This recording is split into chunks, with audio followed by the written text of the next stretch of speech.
श्री दुर्गाय नमः। द्वादशो अध्यायः देवी चरित्रों के पाठ का महात्म्य। ध्यानम। मैं 3 नेत्रों वाली दुर्गा देवी का ध्यान करता हूँ। उनके श्री अंगों की प्रभा बिजली के समान है। वे सिंह के कंधे पर बैठी हुई भयंकर प्रतीत होती हैं। हाथों में तलवार और ढाल लिए अनेक कन्याएं उनकी सेवा में खड़ी हैं।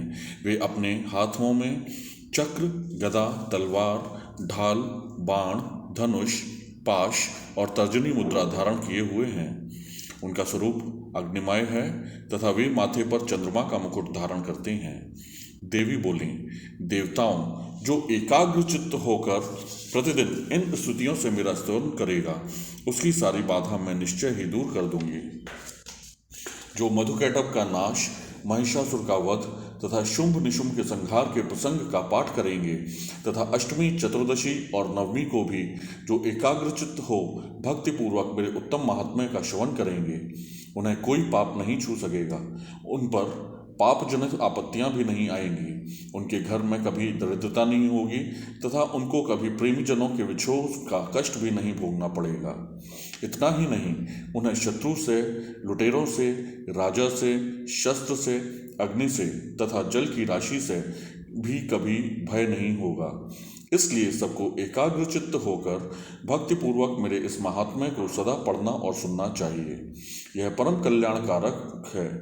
मेरा महात्म्य महामारी जनित समस्त उपद्रवों तथा आध्यात्मिक आदि तीनों प्रकार के उत्पातों को शांत करने वाला है। मेरे जिस मंदिर में प्रतिदिन विधि पूर्वक मेरे इस महात्म्य का पाठ किया जाता है, उस स्थान को मैं कभी नहीं छोड़ती। वहाँ सदा ही मेरा सन्निधान बना रहता है। बलिदान, पूजा, होम तथा महोत्सव के अवसरों पर मेरे इस चरित्र का पूरा पूरा पाठ और श्रवण करना चाहिए। ऐसा करने पर मनुष्य विधि को जानकर या बिना जाने भी मेरे लिए जो बलि, पूजा या होम आदि करेगा, उसे मैं बड़ी प्रसन्नता के साथ ग्रहण करूंगी। शरत काल में जो वार्षिक महापूजा की जाती है, उस अवसर पर जो मेरे इस महात्म्य को भक्तिपूर्वक सुनेगा, वह मनुष्य मेरे प्रसाद से सब बाधाओं से मुक्त तथा धन, धान्य एवं पुत्र से संपन्न होगा। इसमें तनिक भी संदेह नहीं है। मेरे इस महात्म्य, मेरे प्रादुर्भाव की सुंदर कथाएं तथा युद्ध में किए हुए मेरे पराक्रम सुनने से मनुष्य निर्भय हो जाता है। मेरे महात्म्य का श्रवण करने वाले पुरुषों के शत्रु नष्ट हो जाते हैं, उन्हें कल्याण की प्राप्ति होती है तथा उनका कुल आनंदित रहता है। सर्वत्र शांति, कर्म में बुरे स्वप्न दिखाई देने पर तथा ग्रह जनित भयंकर पीड़ा उपस्थित होने पर मेरा महात्म्य श्रवण करना चाहिए। इससे सब विघ्न तथा भयंकर ग्रह पीड़ाएं शांत हो जाती हैं और मनुष्यों द्वारा देखा हुआ दुस्वप्न शुभ स्वप्न में परिवर्तित हो जाता है। बाल ग्रहों से आक्रांत हुए बालकों के लिए यह महात्म्य शांतिकारक है तथा मनुष्यों के संगठन में फूट होने पर यह अच्छी प्रकार मित्रता कराने वाला होता है। यह महात्म्य समस्त दुराचारियों के बल का नाश करने वाला है। इसके पाठ मात्र से राक्षसों, भूतों और पिशाचों का नाश हो जाता है। मेरा यह सब महात्म्य मेरे सामीप्य की प्राप्ति कराने वाला है। पशु, पुष्प, अर्घ, धूप, दीप, गंध और उत्तम सामग्रियों द्वारा पूजन करने से, ब्राह्मणों को भोजन कराने से, होम करने से, प्रतिदिन अभिषेक करने से, नाना प्रकार के अन्य भोगों का अर्पण करने से तथा दान देने आदि से 1 वर्ष तक जो मेरी आराधना की जाती है और उससे मुझे जो जितनी प्रसन्नता होती है, उतनी प्रसन्नता मेरे इस उत्तम चरित्र का एक बार श्रवण करने मात्र से हो जाती है। यह महात्म्य श्रवण करने पर पापों को हर लेता और आरोग्य प्रदान करता है। मेरे प्रादुर्भाव का कीर्तन समस्त भूतों से रक्षा करता है तथा मेरा युद्ध विषयक चरित्र दुष्ट दैत्यों का संहार करने वाला है। इसके श्रवण करने पर मनुष्यों को शत्रु का भय नहीं रहता। देवताओं, तुमने और ब्रह्मर्षियों ने जो मेरी स्तुतियाँ की हैं तथा ब्रह्मा जी ने जो स्तुतियाँ की हैं, वे सभी कल्याणमयी बुद्धि प्रदान करती हैं।